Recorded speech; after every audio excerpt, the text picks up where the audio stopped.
How to add new contact on WhatsApp. In this video, I'm going to show you how you can easily do this. First of all, open the application. So now we in this chat section. Basically, this is the place where you can find different people and groups added with you.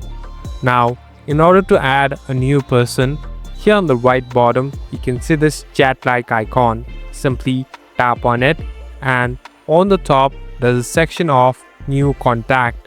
Tap on new contact. So this is the place where you can add a new contact. Simply enter the name, and here on the bottom, you can easily add their phone number. After adding all the details, at last simply tap on save and you're all set to go. Later, you can directly message them and even call them. Thank you for watching this video. I hope this video will help you.